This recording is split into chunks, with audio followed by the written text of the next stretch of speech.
Why is Volodymyr Zelensky hated? He was once seen as a hero, the comedian who stood up to a superpower, a symbol of courage, unity, and hope. When Russia invaded, he refused to run. He stood in Kyiv, looked into a camera, and told his people, "I need ammunition, not a ride." That line made him a legend.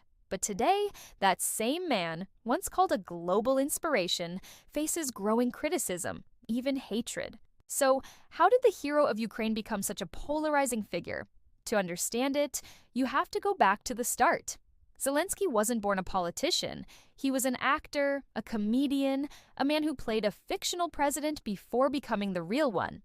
He came to power promising honesty, reform, and an end to corruption.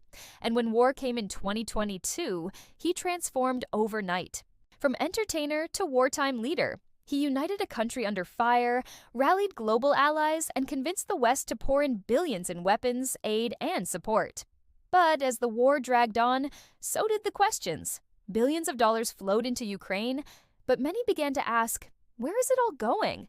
Reports of corruption, mismanagement, and lavish spending began surfacing.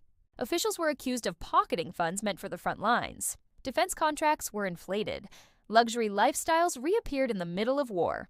Zelensky vowed to clean it up, firing ministers, reshuffling posts. But for many critics, it wasn't enough. They saw a government preaching sacrifice while living in privilege. And in that, Zelensky's image began to crack. Outside Ukraine, the tone also shifted. At first, world leaders saw him as a hero, but as months turned into years, his constant requests for more aid, more weapons, more money began to wear thin. In Washington, London, and Berlin, politicians started asking, how long must we keep paying? Some called him ungrateful. Others said he was manipulating guilt, using moral pressure to demand endless support. Even ordinary citizens in Western nations began to grow frustrated. They saw rising costs at home, while billions went overseas, and Zelensky kept asking for more. To his critics, that wasn't bravery anymore. It was entitlement. And then came the politics of perfection. Zelensky had been elevated to near sainthood. But the higher you rise, the faster you fall.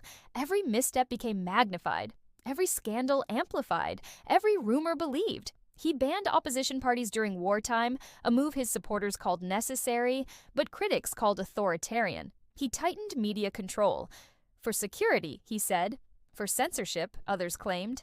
And in the global conversation, a question grew louder. Is Zelensky still the symbol of democracy, or just another politician in wartime? But hatred isn't always logical. Sometimes it's emotional. Zelensky's story began as hope. And when hope meets reality, disappointment feels like betrayal. People wanted him to be perfect, but perfection doesn't survive in war. The battlefield turned him from a hero into a symbol, and symbols are easy to love and easier to destroy. Still, for millions of Ukrainians, he remains the reason they haven't given up. The man who stayed, who spoke, who refused to kneel. For others, he's just another face of power. A man who mastered the camera but lost touch with his people. Both can be true, because leadership under fire is never clean. So why is Volodymyr Zelensky hated? Because he went from inspiration to institution. And institutions always draw anger. He's hated for asking too much, for seeming ungrateful, for leading a country drowning in corruption, for being human when people wanted a saint.